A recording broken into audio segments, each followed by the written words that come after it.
ધ્વનિ તરંગો જ્યારે માધ્યમમાં પ્રસરણ પામતા હોય ત્યારે તેના પર અસર કરતા પરિબળોનું આપણે ડિસ્કશન કરતા હતા. એમાંનો આપણો ત્રીજો પ્રકાર અથવા ત્રીજું પરિબળ એટલે માધ્યમના પ્રકાર. માધ્યમ બદલાય તો ધ્વનિ ઝડપ કેવી રીતે બદલાય? હવે દેખીતી વાત છે કે આપણું જે સમીકરણ, આ આપણું મુખ્ય સમીકરણ v બરાબર √γ/RT/MW, અને આ સૂત્ર પ્રમાણે જો માધ્યમ જ માત્ર બદલાતું હોય તો એનો અર્થ કે આર અને ટી અચળ છે, ટેમ્પરેચર નથી બદલાતું કે વાયુ નિયંત્રાંક નથી બદલાતો. અને એવા સંજોગોની અંદર તમે અહીંયા કહી શકો v ઇઝ પ્રપોર્શનલ ટુ, અહીંયા આવશે ચલનની નિશાની, v પ્રપોર્શનલ ટુ √γ/MW. અને જો બે અલગ અલગ માધ્યમ માટે લખીએ તો બે અલગ અલગ માધ્યમ માટે v1/v2 ગુણોત્તર આપણે v1/v2 બરાબર આનો ગુણોત્તર આપણે લેવાનો છે. પહેલા માધ્યમ માટે γ1/MW1 અને બીજા માધ્યમ માટે આવશે γ2/MW2. જ્યાં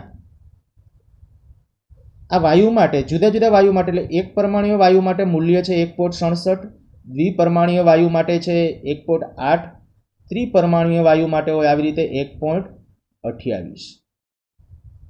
જરૂર પડે તો આ મૂલ્યો યાદ રાખવા.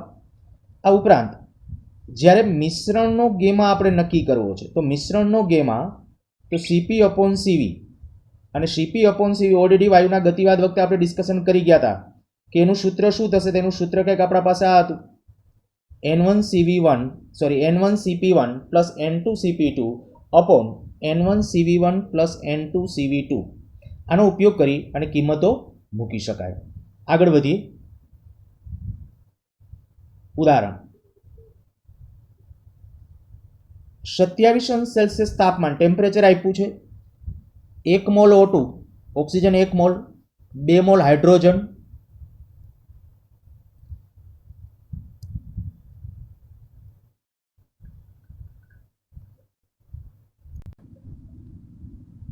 1 મોલ ઓક્સિજન, 2 મોલ હાઇડ્રોજન. આના મિશ્રણ માટે ધ્વનિની ઝડપ આપણે નક્કી કરવી છે. મિશ્રણ માટે ધ્વનિ ઝડપ નક્કી કરવી છે. તો સૂત્રની અંદર તમે જોઈ શકો છો કે ભાઈ આ ગેમા, જે ગેમાનું મૂલ્ય છે આપણે જાણીએ છીએ 1.4, આર વાયુ નિયંત્રાંક 8.314, તાપમાન ટી અહીંયા આપણે આજે તાપમાન આપ્યું હતું તો કેલ્વિન માપક્રમમાં 300 થશે. વળી મિશ્રણનો MW, તો મિશ્રણનો MW માટે શું આવશે? તો મિશ્રણનો MW એટલે પહેલાનો મોલ ગુણ્યા એનું મોલેક્યુલર માસ, અને એ રીતે બીજા માટે જ્યારે લેશો તો બીજાનું મોલ ગુણ્યા બીજાનું મોલેક્યુલર માસ છેદમાં બેના મોલનો સરવાળો, તો 1 પ્લસ અહીંયા આવશે 2. અને આનું જ્યારે ફાઇનલી સાદું રૂપ આપશો ત્યારે તમને મિશ્રણનું મોલેક્યુલર વેટ મળી જશે. અને એ જ્યારે મળી જાય પછી એની કિંમત અહીંયા મૂકી દેશો તો ફાઇનલી તમને એની RMS ઝડપ છે એનું ધ્વનિ ઝડપની ઝડપ છે એ મળી જશે. નેક્સ્ટ એનાથી આગળ અહીંયા જે આપ્યું છે કે ભાઈ રકમ સંજ્ઞાત્મક રીતે છે એટલે જરાક ધ્યાન રાખજો. VO2/VO2 plus VN2. આ નીચે જે આપ્યું છે એ વાયુનું મિશ્રણ. કયા બે વાયુ? તો કે ઓક્સિજન અને નાઇટ્રોજન. અને એનું પ્રમાણ જે આપ્યું છે અહીંયા 1/4. ધ્યાન રાખજો, એનું પ્રમાણ છે 1/4. મીન્સ કે ઓક્સિજન કરતાં નાઇટ્રોજન છે એનું પ્રમાણ 4 ગણો. ઓક્સિજન 1 મોલ હોય તો નાઇટ્રોજન 4 મોલ છે, આવો અર્થ થાય. અને એવી સ્થિતિની અંદર તમારે મેળવવાનું છે શું? તો કે ઓક્સિજનમાં ધ્વનિની ઝડપ છેદમાં જે વાયુનું મિશ્રણ છે એ મિશ્રણમાં ધ્વનિની ઝડપ મેળવવાની છે.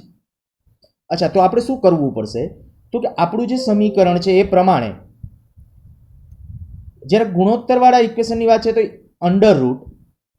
√γ/O2 upon molecular weight oxygen માટે ઇન્ટુ મિશ્રણ માટે અહીંયા આપણે ઉલટાવીને લખેલું છે કારણ કે અહીંયા છેદમાં છે. બસ, હવે આપણું કામ આટલું રહ્યું કે આપણે નક્કી કરવાનું છે મોલેક્યુલર વેટ, મિશ્રણનું મોલેક્યુલર વેટ. તો આ મિશ્રણનું મોલેક્યુલર વેટ એ તમે અહીંયા જોઈ શકશો કે ભાઈ મિશ્રણનું જો મોલેક્યુલર વેટ નક્કી કરવું છે તો મિશ્રણનું મોલેક્યુલર વેટ કેટલું થશે? 1/32 વત્તા 4/28 ભાગ્યા 5. તો એના ઉપરથી ફાઇનલી આ એનો મોલેક્યુલર વેટ મળી જશે. હવે જો એ મળી ગયું તો આ બધી કિંમતો ઓક્સિજન માટે આપણે કહી શકાય કે મૂલ્ય ગેમાનું મૂલ્ય ઓક્સિજનનો ગેમા તો એ આપણને જે મળે ઓક્સિજનનો ગેમા જે હશે 1.4 આ કિંમતો મૂકતી વખતે કંઈક ભૂલ છે સાદુરૂપ તમારી રીતે આપજો ડેટા બોલી જાઉં છું ઓક્સિજન માટે ગેમા આવશે 1.4 એનો મોલેક્યુલર વેટ આવશે 32 મિશ્રણનો MW આપણે અહીંયા મેળવેલો છે અને ગેમા મિશ્રણનો ગેમા આપણે નક્કી કરવો પડશે કઈ રીતે નક્કી કરશો તો એનું સૂત્ર આપણા પાસે છે બરાબર એ સૂત્રનો ઉપયોગ કરી કયું સૂત્ર તો આપણે આ સૂત્રની વાત કરીએ છીએ આ સૂત્રનો ઉપયોગ કરી અને એ મૂલ્ય છે એ તમે નક્કી કરી શકશો તો એનો ઉપયોગ કરી અને મૂલ્ય નક્કી કરી લેજો અને ફાઇનલી છે એ કિંમતો આની અંદર મૂકવાની થશે નેક્સ્ટ ઘનતા અથવા ભેજ એની અસર જ્યારે ધ્વનિ તરંગો માધ્યમમાં પ્રસરણ પામે છે ત્યારે ઘનતા ઉપર આધારિત એનું જે ઇક્વેશન છે એ આપણું આ છે v બરાબર √γ p અપોન ρ વાયુના ગતિવાદ વખતે આ ડિસ્કશન કરી ગયા છે અને જો એમાંથી માત્ર આપણે ઘનતાનું જ ડિસ્કશન કરવું હોય તો આપણે લખી શકાય કે v is proportional to 1 upon √ρ જો ρ વધારે હશે તો v ઓછો હશે જો ρ વધારે હશે તો v ઓછો હશે અને એનાથી ઉલટું એ પણ સાચું છે હવે વાત આવે આ કે ભાઈ સૂકી હવા હોય તો સૂકી હવાની ઘનતા એ ભીની હવાની ઘનતા કરતાં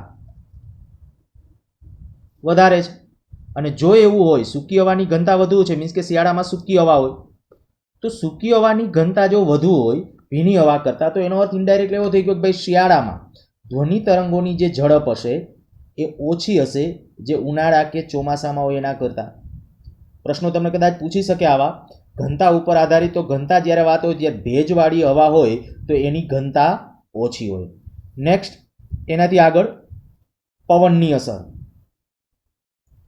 જ્યારે ધ્વનિ તરંગો માની લ્યો કે આ સોર્સ છે આ જગ્યાએ આપણે જે દર્શાવેલું છે આ સોર્સ છે એ ધ્વનિનું ઉત્સર્જન કરે છે ધ્વનિ આમ પ્રસરણ પામે છે આમ પણ ધ્વનિ પ્રસરણ પામે છે આમ પણ ધ્વનિ પ્રસરણ પામે છે બધી બાજુની ડિરેક્શનની અંદર છે એ ધ્વનિનું પ્રસરણ થાય છે એ વખતે માની લ્યો કે પવન જે છે એ પવન આ તરફની આમ દિશામાં છે આ માની લ્યો કે આ એક્સ અક્ષ છે આ વાય અક્ષ છે તો આ XY સમતલમાં છે આ જે પવનની ડિરેક્શન છે એ XY સમતલમાં છે જો એના બે ઘટકો લઈએ તો એના બે ઘટકો એટલે આપણને એક આ બાજુનો ઘટક મળશે w વાઇન્ડ માટે લખ્યું છે VW cos થીટા અને VW sin થીટા અહીંયા સદિશ ન કરવો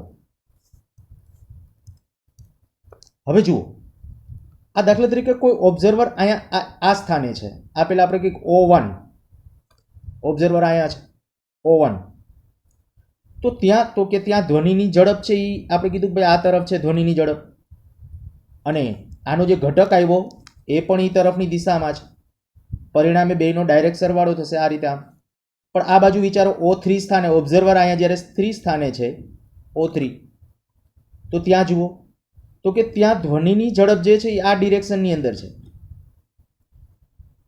જ્યારે આપણે કીધું એ પ્રમાણે કે વાઇન્ડ છે પવન એનો ઘટક છે એ તો આ દિશાની અંદર છે વિરુદ્ધ દિશામાં અને જો એ વિરુદ્ધ દિશામાં છે તો આપણે કરવું પડે કે ભાઈ બેની બાદબાકી લેવી પડે એટલે પરિણામે શું થશે v minus VW cos theta અચ્છા માની લો કોઈ ઓબ્ઝર્વર અહીંયા છે O2 સ્થાને છે જો ઓબ્ઝર્વર કોઈ O2 સ્થાને હોય તો એ જગ્યાએ શું હશે તો કે ત્યાં આપણે કહી શકાય કે ભાઈ આપણી ધ્વનિની ઝડપ છે એ આ તરફ છે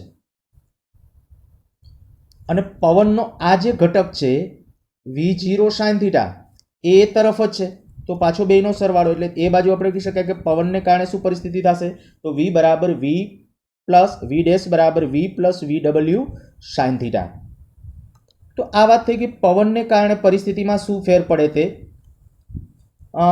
નેક્સ્ટ એનાથી આગળ વધીએ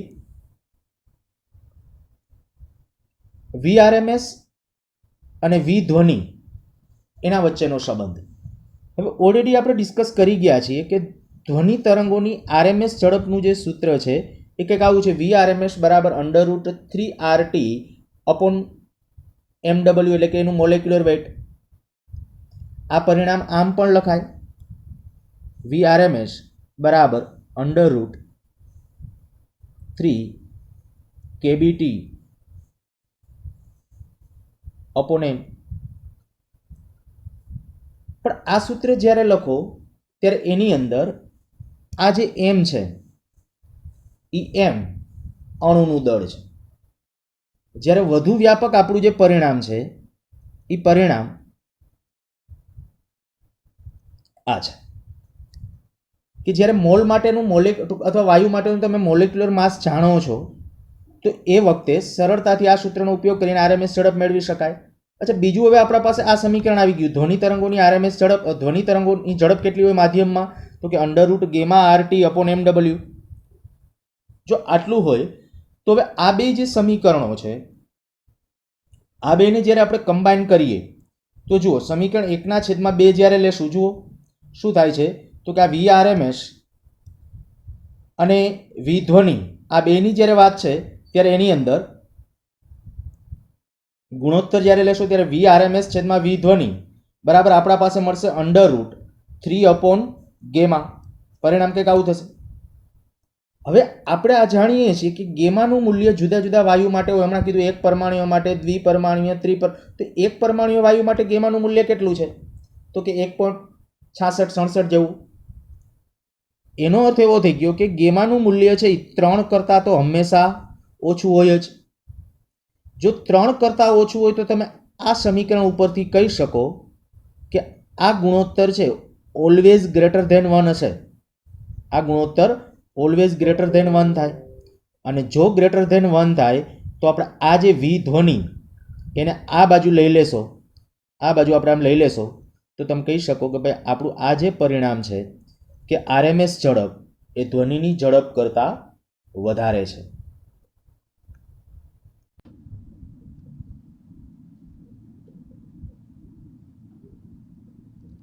લંબગત તરંગો માટે હવે ડિસ્કશનમાં આગળ વધીએ છીએ ત્યારે ટ્રાન્સવર્સ યાંત્રિક તરંગોની ઝડપ. જ્યારે ધ્વનિ તરંગોની જે આપણે ડિસ્કશન કરી એના જેવું જે સૂત્ર લીધું એના જેવું જ આયા સૂત્ર ટ્રાન્સવર્સ એટલે કે લંબગત તરંગો જ્યારે માધ્યમમાં પ્રસરણ પામતા હોય ત્યારે એના માટેનું જે પરિણામ છે એ કંઈક આ V બરાબર √T/υ અથવા અહીંયા લખ્યું છે સ્મોલ m, પણ સ્મોલ m એટલે શું છે તો કે તાર હોય તો તાર, દોરી હોય તો દોરી, એના દળની રેખીય ઘનતા. ધ્યાન રાખજો, અહીંયા જે આ m જે લખ્યું છે એ છે રેખીય ઘનતા કેની? તાર અથવા દોરીના દળની રેખીય ઘનતા. તો એ રેખીય ઘનતાનું મૂલ્ય કેમ નક્કી કરાય? તો કે રેખીય ઘનતાનું મૂલ્ય જો નક્કી કરવું હોય તો એનું સૂત્ર છે આ દળના છેદમાં લંબાઈ. એટલે તમને એની રેખીય ઘનતાનું મૂલ્ય મળી જશે. એનો એકમ જોઈતો હોય તો શું થશે? કિગ્રા પ્રતિ મીટર. અચ્છા, હવે જે આપણે વાત છે કે અહીંયા જે VT લંબગત તરંગોની ઝડપ એક તણાવ, કેનું તણાવ? તો કે દોરી. માની લો કે આપણે કોઈ એક આ દ્રઢ આધાર છે, આ એક દ્રઢ આધાર, ત્યાંથી એક દોરી બાંધેલી છે, આ આપણી દોરી, અને આ દોરીને એક પુલી ઉપર ગરગડી ઉપરથી પસાર કરેલી છે. એના છેડે કોઈ આપણે અહીંયા વેઇટ એક ટાંગેલું છે. હવે જ્યારે વેઇટ ટાંગશું એટલે આપણને એ ખ્યાલ છે કે ભાઈ નીચે તરફ વજન બળ અને ઉપર કાંઈક અહીંયા તણાવ બળ હશે T, અને એને પરિણામે આ તાર જે આપણે આ ડિસ્કશન કરીએ છીએ આ તાર એ કંઈક તંગ હશે, ખેંચાયેલો હશે. તો એ તાર જે ખેંચાયેલો છે, આ તાર એ જે ખેંચાયેલો છે એમાં જે તણાવ હશે ને એ આપણું આ ટી છે. હવે ઈ ટી નક્કી કરવું હશે તો ત્યારે જનરલી જો આવી કન્ડિશન હશે ને તો એનું મૂલ્ય કેના જેટલું હશે? તો કે યંત્રશાસ્ત્રમાં આપણે ભણી ગયા છે કે ભાઈ જેટલું આમાં તણાવ બળ ટી હશે એટલું જ સામે નીચે એનું વેઇટ હશે. એ બે બેલેન્સ કરે એટલે ટીને બદલે આપણે લખી શકશું mg, ટીને બદલે લખી શકશું અહીંયા mg. જો આ સમીકરણની અંદર નીચે આ મેં કીધું સ્મોલ m, પણ એ દળ નથી, એ આપણે અગાઉ ઓલરેડી હમણાં જે ડિસ્કશન કર્યું કે ભાઈ તારના દળની રેખીય ઘનતા છે.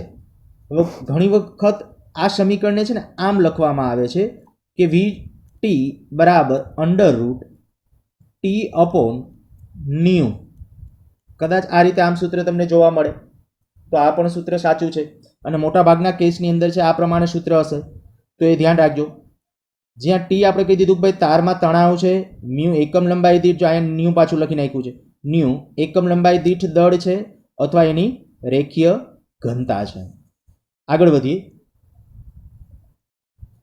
જો આની અંદર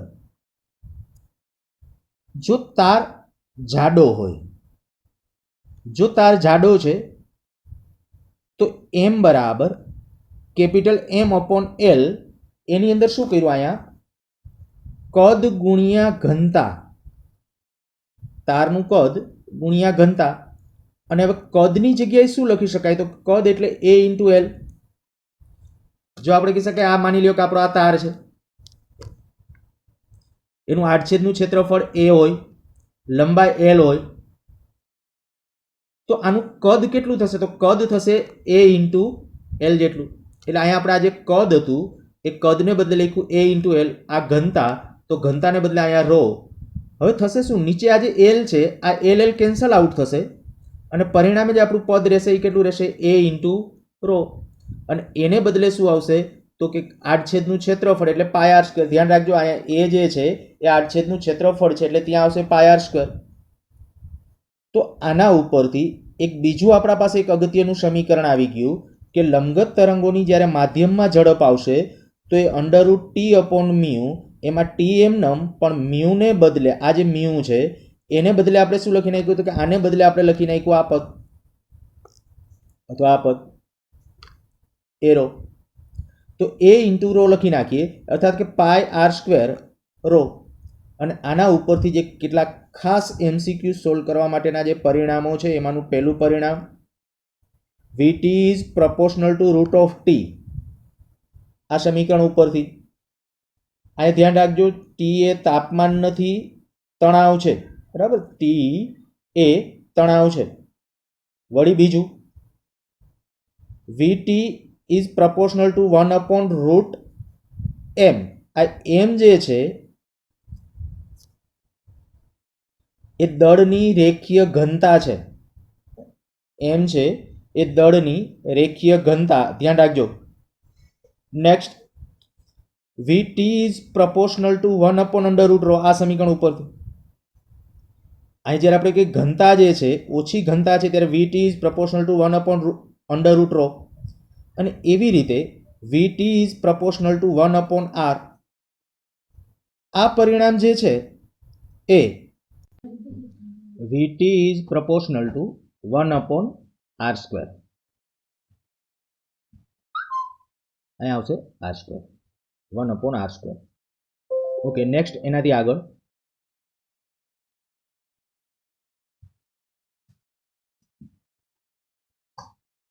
ગિટારનો તાર પોલો અને પાતળો હોવો જોઈએ. શેના આધારે સમજી શકાય કે આનાથી બે ફાયદા. પાતળો તાર છે તો ત્યારે એની અંદર ધ્વનિ તરંગોની ઝડપ, આપણે જે હમણાં જે સમીકરણ લીધું સમીકરણ જોઈએ તો એની અંદર પોલો તાર હશે ત્યારે ફાયદો શું થશે કે આ દળની જે રેખીય ઘનતા છે એ રેખીય ઘનતા ઓછી હશે. અને પાતળો તાર હશે તો આપણે કહી શકીએ કે ભાઈ એનું આડછેદની ત્રિજ્યા છે એ ઓછી હશે, તો ધ્વનિ તરંગની ઝડપ છે એ વધી જશે. બસ એટલા માટે આપણે કહી શકાય કે ગિટારનો તાર એ પોલો અને પાતળો હોવો જોઈએ. નેક્સ્ટ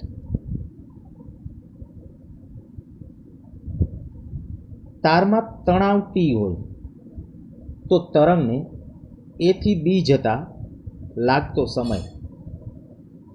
હવે અહીંયા આકૃતિમાં તમે જોઈ શકો છો કે A અને B ની વચ્ચે એક તારને તંગ કરેલો છે,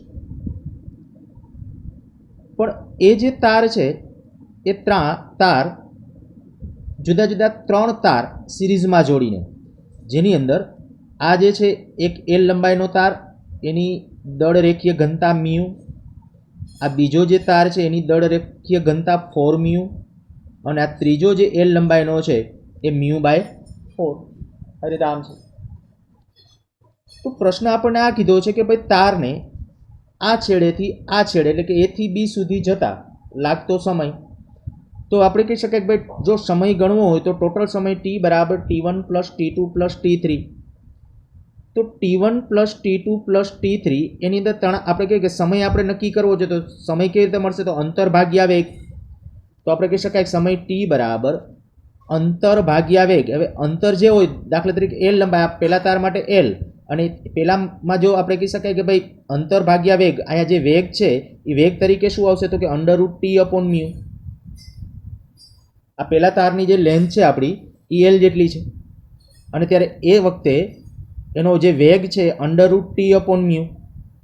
અચ્છા, બીજા તાર માટે એવી રીતે જુઓ તો એની લેન્થ તો એલ જ છે, પણ એમાં જ્યારે વેગ જોઈતો હોય તો વેગ v માટે શું આવશે?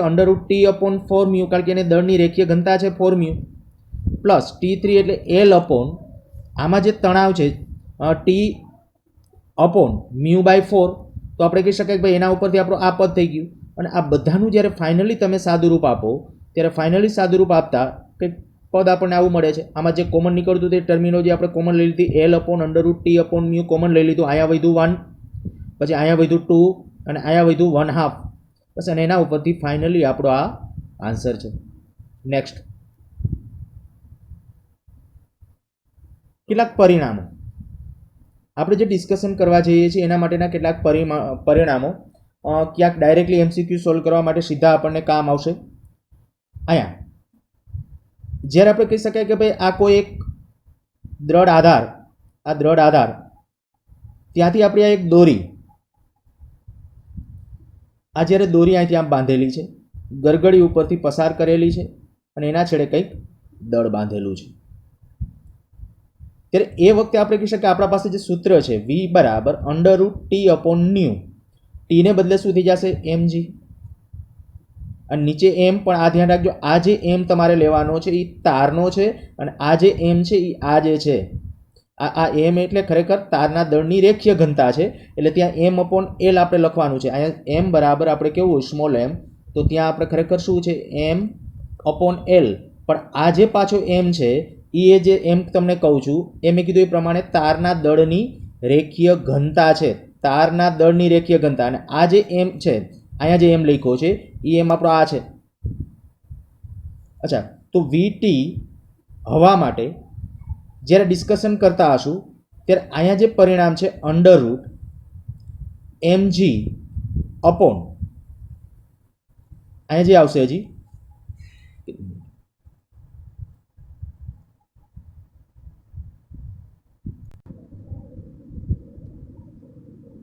તો અહીંયા જે આપણું પરિણામ છે vt હવા એના છેદમાં vt પ્રવાહી, એટલે ખરેખર શું તો કે આપણે આ જે ડિસ્કશન કરતા હતા કે ભાઈ અહીંયા જે છે એ આપણો આ બ્લોક હવાના માધ્યમમાં છે, અહીંયા હવાના માધ્યમમાં છે, પણ આ જે છે કોઈ પ્રવાહી માધ્યમમાં છે. હવે જ્યારે પ્રવાહી માધ્યમમાં હશે ત્યારે આપણને ખબર છે કે ભાઈ નીચે તરફ વજન બળ, તો સામે ઉત્પ્લાવક બળ હશે. ઉત્પ્લાવક બળ કેટલું હોય? તો ઉત્પ્લાવક બળનું મૂલ્ય આર્કિમિડીઝના સિદ્ધાંત પ્રમાણે વિસ્થાપિત થયેલા પ્રવાહીના વજન જેટલું, એટલે કે v, ρ અને g જેટલું. જો આવું હોય તો આપણે કહી શકીએ કે ભાઈ આનું અસરકારક વજન જે આવશે એ અસરકારક વજન કેટલું? તો કે આ સમીકરણ જુઓ, vt બરાબર √mg માઇનસ આ ઉત્પ્લાવક બળ v, ρ, g અપોન આ મ્યુ, અથવા તારના દળની રેખીય ઘનતા. અહીંયા મ્યુ કરી નાખું, આ મ્યુ, એ રીતે અહીંયા મ્યુ. હવે એ બેનો જ્યારે ગુણોત્તર લેશો ત્યારે ફાઇનલી ઇક્વેશન કંઈક આ રીતે આમ હશે, vt હવા અપોન vt પ્રવાહી. તો આ સમીકરણ ઉપર તમે જોઈ શકશો કે આ બેનો જ્યારે ગુણોત્તર લેશો ત્યારે આપણું આ પદ આ મળશે. હવે આ mg પદાર્થનું વજન છેદમાં અહીંયા જે પદ હતું mg માઇનસ v, ρ, g. જો અહીંયા આ જે છે v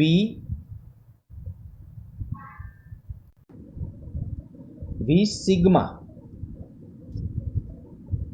v આ રીતે આમ સમજો, v સિગ્મા બી અને g. અહીંયા જેમ આપણે લખતા હતા v, ρ, g એની જેમ v સિગ્મા બી સિગ્મા બી ઇન્ટુ જી. આ સિગ્મા બી શું છે? તો કે સિગ્મા બી એટલે આપણો આ જે બ્લોક છે એના દ્રવ્યની ઘનતા. નીચે પાછું આપણું આ જે પરિણામ હતું, આ પરિણામ, એને એ પરિણામ અહીંયા પાછું લખ્યું છે. અહીંયા mg બ્લોકનું જે વજન હતું એ, પણ અહીંયા જે લખ્યું છે ઘનતાના એના પદમાં. બસ આમાંથી જેટલું કોમન નીકળે એનું કોમન કાઢી અને જ્યારે ફાઇનલી સાદુરૂપ આપશો ત્યારે એક પરિણામ આપણા પાસે આ આવશે. તો માધ્યમની અંદર જ્યારે આપણે કહી શકાય કે ભાઈ આવી રીતે આ જ્યારે તાર જે છે તારમાં ધ્વનિ તરંગો પ્રસરણ પામે છે ત્યારે એ વખત હવાનું માધ્યમ હોય અને પછી કોઈ પ્રવાહી માધ્યમમાં જ્યારે ડૂબાડો છો ત્યારે જો તમારે ગુણોત્તર નક્કી કરવો છે તો ગુણોત્તર માટેનું સૂત્ર આ છે √1/1 - રો. આ જે રો એટલે ઘનતા, કેની ઘનતા છે? એ પ્રવાહીની ઘનતા, બરાબર. અને છેદમાં જે છે એ આપણી ઘનતા, એ કેની ઘનતા છે? તો કે આપણા આ જે બ્લોકની ઘનતા છે તે છે.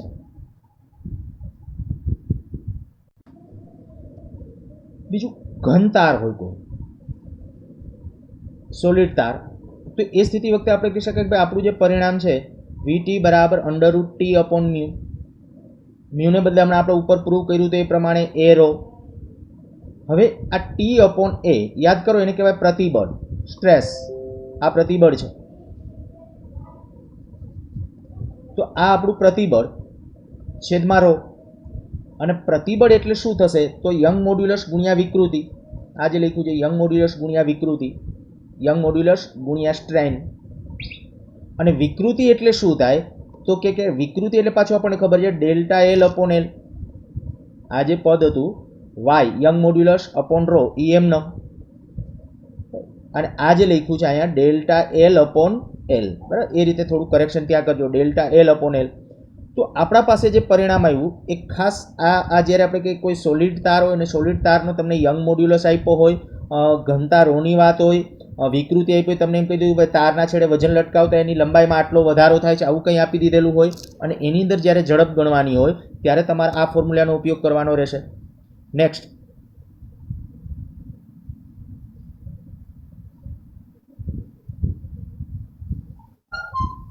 VT બરાબર VL √ સ્ટ્રેન.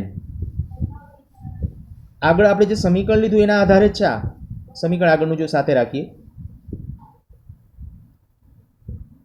જ્યારે આ જે VT છે એ VT માટે આ જે આપણું પરિણામ છે અને આ પરિણામ છે એના આધારે આ VT એટલે કે આ VT બરાબર અહીંયા જે આ લખ્યું છે √γ/ρ એટલે VL અને વર્ગમૂળમાં સ્ટ્રેન એટલે કે વિકૃતિ. તો એ આપણું આ પદ થયું. જો પાછું ફરીથી એને આ રીતે અહીંયા લખ્યું છે VT બરાબર √γ/ρ, અને આ જે સ્ટ્રેન છે સ્ટ્રેનને બદલે જો થર્મલ સ્ટ્રેનની વાત હોય, થર્મલ સ્ટ્રેન એટલે શું? તો કે તાપીય વિકૃતિ જ્યારે આપણે નક્કી કરીએ, તાપીય વિકૃતિ એટલે આપણને ખબર છે કે જ્યારે કોઈ તાર હોય, તારનો આપણે કંઈક તાપમાન વધારો ડેલ્ટા થીટા જેટલું, તો એની લંબાઈમાં કેટલો વધારો થશે? તો કે ΔL બરાબર α/L ડેલ્ટા થીટા, જ્યાં તાપમાનનો વધારો ડેલ્ટા થીટા છે. તો આના ઉપરથી એલને તમે આ બાજુ લઈ લેશો ત્યારે અને એ કિંમત છે અહીંયા મૂકી દેશો એટલે અહીંયા આપણા પાસે આવી જશે α/Δθ. પણ એ ધ્યાન રાખજો, એ બધું ત્યાં સાથે વર્ગમૂળમાં છે, બધું વર્ગમૂળની અંદર સાથે રાખવાનું છે. નેક્સ્ટ,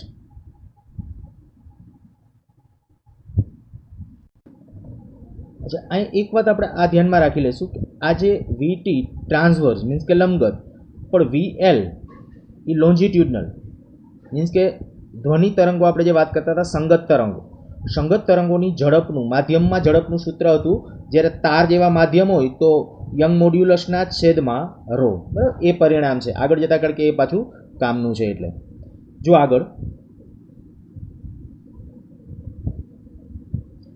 ઘન તાર તણાવમાં હોવાથી તેની લંબાઈ મૂળ લંબાઈ કરતાં 1/n ગણી વધે છે.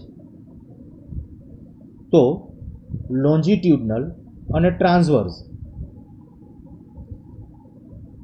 એની ઝડપોનો ગુણોત્તર આપણે જે જોઈએ છે લોન્જિટ્યુડનલ એટલે ધ્વનિ તરંગો જ્યારે આપણે કહી શકાય કે સંગત પ્રકારના તરંગો એ લોન્જિટ્યુડનલ છે, એ અને ટ્રાન્સવર્સ એટલે લંબગત, સંગત અને લંબગત તરંગોના એમાં ઝડપોનો ગુણોત્તર છે એ આપણે મેળવવો છે. હવે પહેલી વાત તો એ કે અહીંયા જે આપણને આ જે પદ આપ્યું છે એના આધારે જો વિકૃતિ આપણે નક્કી કરવી હોય તો વિકૃતિ એટલે કેટલું થશે? તો કે વિકૃતિ એટલે આપણે કહી શકાય કે લંબાઈમાં થતો ફેરફાર છેદમાં મૂળ લંબાઈ. હવે આટલું જો ફરીથી વાંચો, તણાવ હોવાથી તેની લંબાઈમાં મૂળ લંબાઈ કરતાં 1/n ગણી વધે છે. વધારો છે એ 1/n ગણો આપ્યો છે એટલે ડેલ્ટા એલને બદલે એ પદ લખી નાખ્યું. એલ કેન્સલ આઉટ કરી નાખો એટલે આપણા પાસે આ સ્ટ્રેનનું મૂલ્ય મળી ગયું. બસ હવે સ્ટ્રેન મળી ગયું તો આપણા પાસે આ સૂત્ર તો હતું, ટ્રાન્સવર્સ એટલે કે લંબગત તરંગો, સંગત તરંગો એમાં ઝડપ અને વર્ગમૂળમાં સ્ટ્રેન. તો આના આધારે જો આપણે આવું લખીએ VL/VT તો આવું થઈ જશે આ પરિણામ. બસ એની જગ્યાએ જ્યારે ફાઇનલી કિંમત મૂકી દેશો એટલે ફાઇનલી આપણો આ આન્સર આવશે. બહુ સરસ ક્વેશ્ચન છે એટલે આના આધારે કહી શકાય આપણો આન્સર છે એ આપણને મળ્યો, આ મળ્યો. નેક્સ્ટ,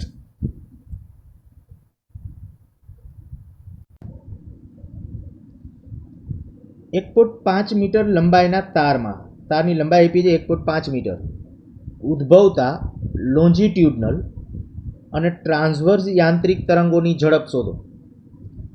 યંગ મોડ્યુલસ આપેલો છે, ઘનતા ρ આપેલી છે અને ઇલાસ્ટિક સ્ટ્રેન આપેલું છે એટલે કે વિકૃતિ આપેલી છે 1%.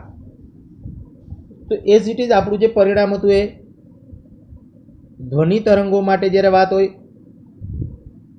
તો આપણે ત્યારે કહીએ કે VL લોન્જિટ્યુડનલ વેવ માટે √γ/ρ. ગેમાનું મૂલ્ય આપણને આપેલું હતું, આ ગેમાનું મૂલ્ય, બસ એ કિંમત આપણે અહીંયા મૂકી છે. ρ ઘનતા એનું મૂલ્ય મૂકી દેશો, ફાઇનલી તમારો આન્સર મળી જશે. ટ્રાન્સવર્સ તરંગ માટે જ્યારે આપણે જોઈએ છે ટ્રાન્સવર્સ તરંગોમાં ઝડપ, ટ્રાન્સવર્સ તરંગોની ઝડપ, તો ત્યારે આપણે કહી શકીએ હમણાં ઉપર સૂત્ર લીધું એ પ્રમાણે VL × √strain. તો VLનું મૂલ્ય આપણને અહીંયા મળી ગયું છે, એ VLનું મૂલ્ય અહીંયા લખી નાખ્યું. અને √strain તો આ 1% છે, આપણને આપ્યું છે 1%. અને જો 1% હોય તો 1/100 અને ફાઇનલી જ્યારે સાદુરૂપ આપશો તો ત્યારે તમને એનો આન્સર મળશે. નેક્સ્ટ,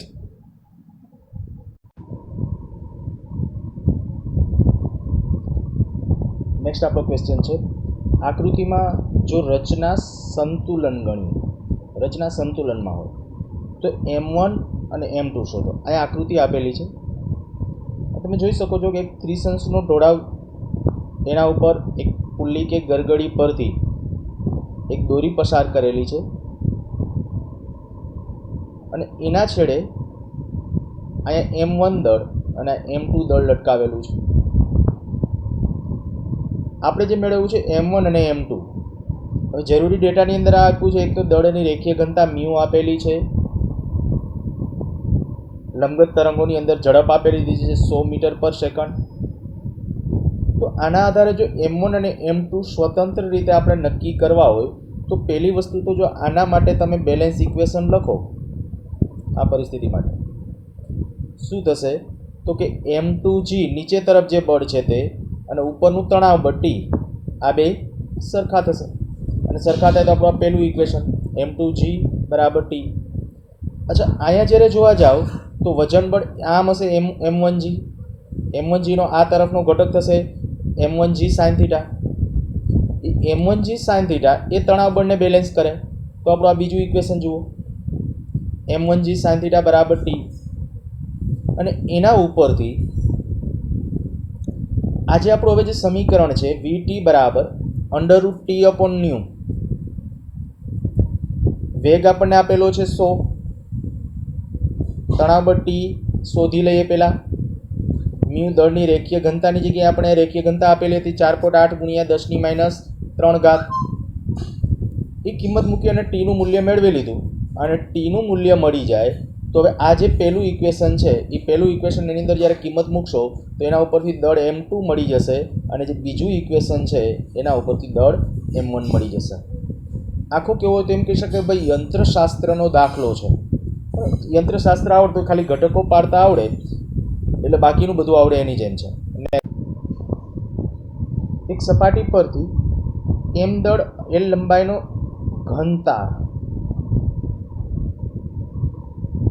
ઘનતાર આપણને આપેલો છે, દળ આપેલું છે એમ અને લંબાઈ આપેલી છે એલ, નીચે તરફ લટકાવેલ છે. આ આકૃતિમાં તમે જોઈ શકશો કે દ્રઢ આધાર પરથી આ એક આવી રીતે તાર છે એ લટકાવેલો છે. આ તાર પોતાના વજનના કારણે, ખાસ શબ્દ પોતાના વજનના કારણે તણાવમાં છે. નીચે કોઈ વજન આપણે ટાંગેલું નથી, પણ પોતાના વજનના કારણે એ તણાવમાં છે. તો પહેલું, ટ્રાન્સવર્સ તરંગની ઝડપ નીચેના છેડેથી એક્સ અંતરે કેટલી હશે? આ નીચેના છેડેથી એક્સ જેટલા અંતરે, અહીં આપણું જ્યાં એક્સ જેટલું અંતર છે ત્યાં આપણે ઝડપ ગણવી છે. તરંગને તારની કુલ લંબાઈ કાપતા કેટલો સમય લાગશે? મીન્સ કે તરંગને અહીંથી શરૂ કરીને આ છેડે પહોંચવા માટે, એટલે આટલું ટોટલ ડિસ્ટન્સ કાપવા માટે કેટલો સમય લાગશે એનું કેલ્ક્યુલેશન કરવું છે. તો જુઓ, સૌથી પહેલું કામ તો આપણે અહીંયા જ એક કરવું પડશે, કારણ કે આપણને એટલી ખબર પડી કે ભાઈ આમાં તારના જુદા જુદા બિંદુ, હું આ બધા બિંદુઓ કહું તો એમાં અહીંયા કોઈ વજન ટાંગેલું નથી. આપણી આગલી બધા કન્સેપ્ટની અંદર આપણે શું લેતા, જે તાર કે દોરી લેતા એ બધા દળ રહિત હતા, અને પરિણામે અહીંયા જ્યારે આપણે બ્લોક લટકાવેલો હોય, માની લો કે અહીંયા કોઈ આ દ્રઢ આધાર છે, અહીંયા કોઈ બ્લોક છે, આનું દળ જો આપણે કહીએ કે એમ હોય તો અહીંયા વજન બળ થશે mg, અને પરિણામે આપણે આવું કહેતા કે આખી દોરીની અંદર આમાં છે ને તણાવ બળ T સમાન હશે. અહીંયા બધી જગ્યાએ એમાં તણાવ બળ T સરખું હોય, પણ ત્યારે દોરી કેવી લેતા હતા? દળ રહિત. હવે આપણે અહીંયા જે તાર કે દોરીની વાત છે એ દળ રહિત નથી, એને કંઈક દળ છે અને એ દળનું મૂલ્ય આપ્યું છે એમ, લંબાઈ આપેલી છે એલ. તો જુદા બિંદુ, દાખલા તરીકે હું એમ કહું, આ નીચેના છેડેથી અહીંયા એક્સ જેટલા અંતરે આવેલા બિંદુ પાસે આપણે તણાવ બળ ગણવું છે, નીચેના છેડેથી અહીંયા. તો દેખીતી વાત છે કે ભાઈ અહીંયા કેટલું દળ છે, આટલા લંબાઈના તારનું દળ આપણે નક્કી કરી લેવું પડે. જો એટલી લંબાઈના તારનું દળ એમ એક્સ કહીએ, એમ એક્સ, તો એમ એક્સ બરાબર શું થશે?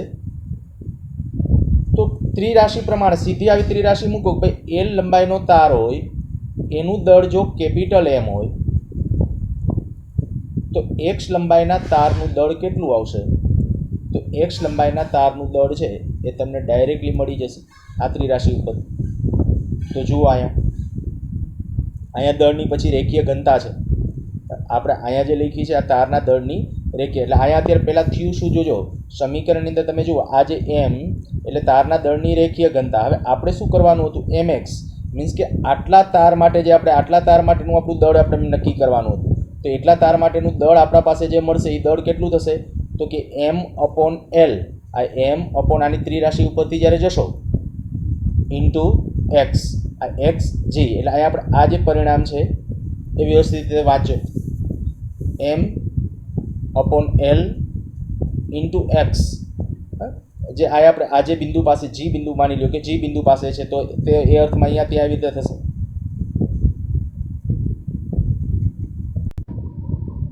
તો અહીંયા જે આપણું પાસે પરિણામ છે આપણે કીધું કે એમ એક્સ બરાબર M upon L into X. અહીંયા અત્યારે અહીંયા જી નહીં આવ્યા, ખાલી દળની વાત હોય તો, વજન હોય તો જી ગુણાકારમાં આવી જશે. એ એક કરેક્શન કરજો. અચ્છા, હવે જ્યારે વેગની વાત છે તો વેગ v બરાબર અંડરરૂટ ટી અપોન ન્યુ, એટલે આ જગ્યાએ જે તણાવ હશે ને એ, હવે આ જગ્યાએ તણાવ કેના કારણે હોય? તો કે આ નીચેની લંબાઈની જેટલી દોરી હશે ને, આ જેટલી દોરી છે આટલી દોરી, એ દોરીને કારણે હશે. તો કે એ દોરીનું દળ તો આપણે નક્કી કર્યું, તો કે એ દોરીના દળનું વજન કેટલું થશે? તો કે એમ એક્સ ઇન્ટુ જી. ધ્યાન રાખજો, અહીંયા ટી એક્સ બરાબર શું છે? તો કે ટી એક્સ બરાબર એમ એક્સ ઇન્ટુ જી, આ આમ છે એમ એક્સ ઇન્ટુ જી. અને જો એમ એક્સ ઇન્ટુ જી હોય તો ટી એક્સને બદલે હવે લખશો આપણું, આ ટી એક્સને બદલે આપણું આ જે પદ હતું તે, અને જી પાછો હવે ગુણાકારમાં આવશે.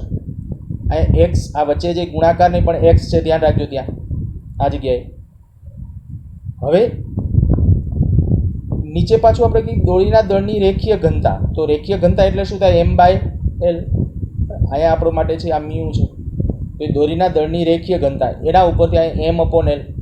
ફાઇનલી જ્યારે સાદુરૂપ આપશો તો પરિણામ તમને મળશે v બરાબર √g/x. ફરીથી ખાસ અહીંયા જોજો શું કેટલું કરેક્શન હતું એ જો. સૌથી પહેલાં મેં કહી દીધું આ પદને અત્યારે કન્સિડર કરવાની જરૂર નથી, આને ધ્યાનમાં ન રાખો ચાલે. સીધું આપણે કંઈક અહીંયા ત્રિરાશિ પ્રમાણે આ પહેલાં કેમ નક્કી કર્યું, mx એ નક્કી કરવાનું હતું કે આખા l લંબાઈના તારનું દળ છે એ m હતું, તો x લંબાઈના તારનું દળ કેટલું, તો એ પહેલાં દળ મળશે. એ દળ આપણું આ mx, પણ અહીંયા g નથી સમજવાનો, g કાઢી નાખવાનો છે, g કેન્સલ. ત્યાર પછી આપણે કંઈક આ vxનું જે પરિણામ લખ્યું vx બરાબર √tx, પણ tx એટલે તણાવ બળ. તણાવ બળ કેટલા તારનું, તો માત્ર આટલા તારનું જ હોય, કારણ કે આ બિંદુએ આપણે ગણવું છે તણાવ.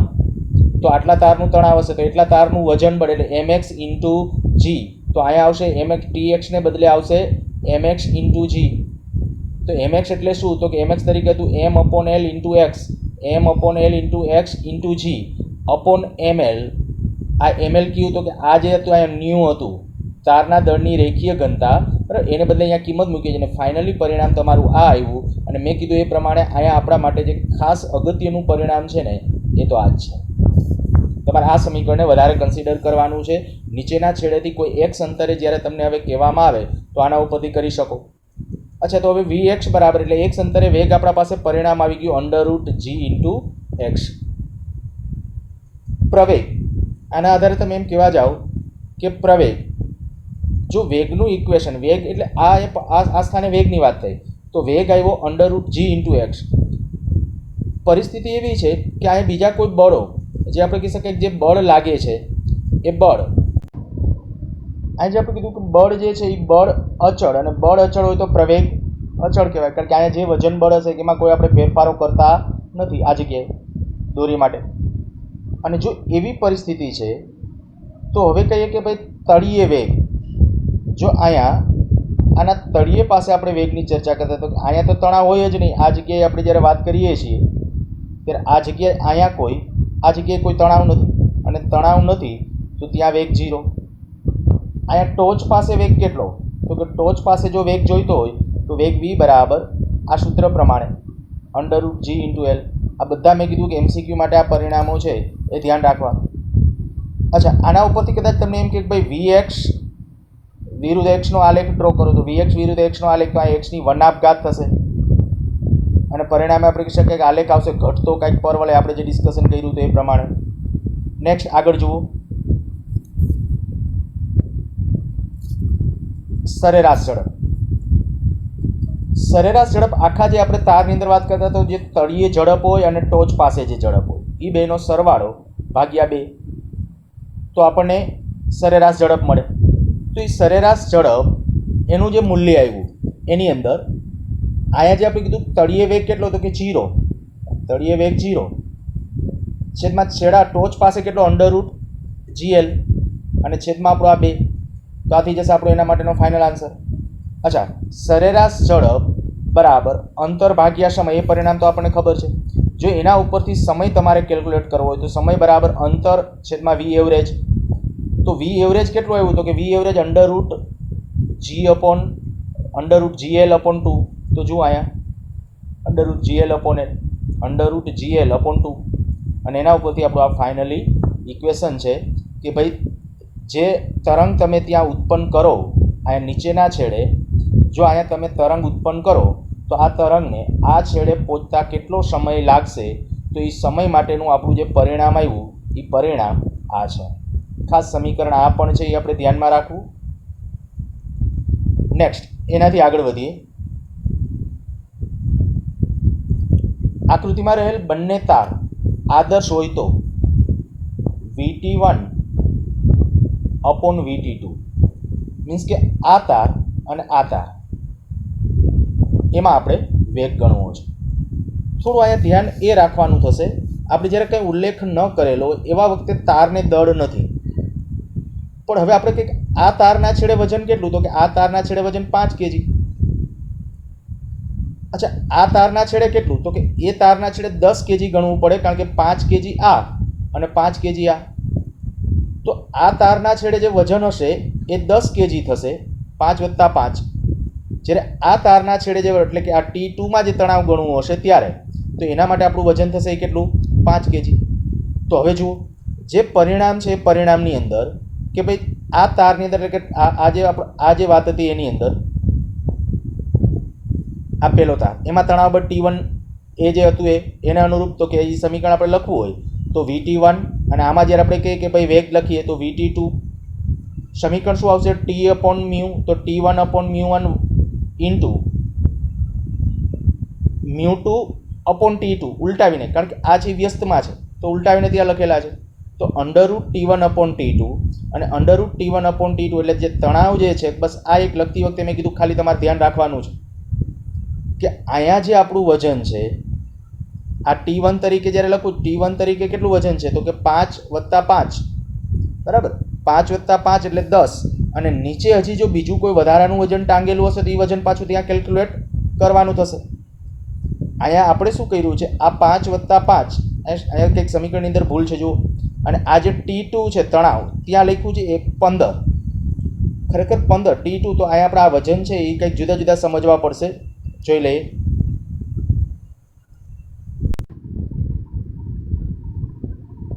અહીંયા કરેક્શનની અંદર છે આપણે આવું લઈ લઈશું કે અહીંયા આ જે દળ આપણને આપેલું છે ને એ દળ 15 kg લઈ લઈએ એટલે આપણા અહીંયા જે પ્રમાણેના છે એ પ્રમાણેના આન્સરો આપણને મળી જશે.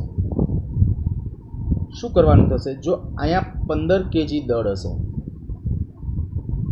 તો આપણે કહી શકાય T2 તરીકે કેટલું આવશે 150 ન્યૂટન, અહીંયા 150 ન્યૂટન વજન આવશે અને +5 એટલે T1 તરીકે કેટલું આવશે તો કે T1 તરીકે આવશે 200 ન્યૂટન. એટલે ફાઇનલી આપણો આન્સર છે એ આપણને મળી જશે. એટલે મેં કીધું એ પ્રમાણે અહીંયા જે આપણે છે એ પરિણામની અંદર પાછું અહીંયા એ મોડિફિકેશન એક કરી નાખજો. અહીંયા 15 kg અને એ ન કરવું હોય તો અહીંયા એક બીજું હજી 10 kgનું એક વજન છે એ વધારાનું નીચે એક બીજું વજન છે એ લટકાવી દેવાનું રહેશે. એટલે અહીંયા એ કરેક્શન કરવા માટે અધરવાઇઝ અહીંયા જે પ્રમાણેના આન્સર આવે એ પ્રમાણેના આન્સર લખજો. નેક્સ્ટ, આપેલો પદાર્થ એવા પ્રવાહીમાં ડૂબાડેલ છે જેની ઘનતા ઘન કરતાં 9/25 ગણી છે. આ જે વાત છે ઘનતા 9/25 ગણી. આ જે ઘન છે બ્લોક એની ઘનતા કરતાં આમાં જે આ પ્રવાહી છે એ પ્રવાહીની ઘનતા એ કીધું છે 9/25 ગણી. તો પ્રવાહીમાં ધ્વનિની અથવા તરંગની ઝડપ કેટલી હશે? આ પ્રવાહી માધ્યમની અંદર તરંગ છે એની ઝડપ કેટલી હશે એનું આપણે કેલ્ક્યુલેશન કરવું છે. તો આપણે ઓલરેડી જે સૂત્ર ભણી ગયા છીએ કે હવાના માધ્યમની અંદર જે ધ્વનિ તરંગની ઝડપ હોય અને પ્રવાહી માધ્યમમાં જે ધ્વનિ તરંગની ઝડપ હોય એનું જ્યારે સૂત્ર લખતા ત્યારે √1/1 - ρ(L) લિક્વિડ અને ρB એટલે બ્લોક માટે ઘનતા, જેને આપણે ત્યાં સિગ્મા બી કીધું હતું. બસ હવે આ બધી ખાલી કિંમતો મૂકવાની છે. 1 એમનેમ, અહીંયા 1 હતું એ 1, આ 1, અહીંયા પાછું 1, અને આ જે છે લિક્વિડની ઘનતા એના છેદમાં આ બ્લોકની ઘનતા. તો એ ગુણોત્તર તો તમને આપ્યો હતો 9/25, બસ એ ગુણોત્તર આ કિંમત મૂકી દીધી. તો ફાઇનલી તમને એ પ્રવાહી માધ્યમની અંદર એની ઝડપ છે એ મળી જશે.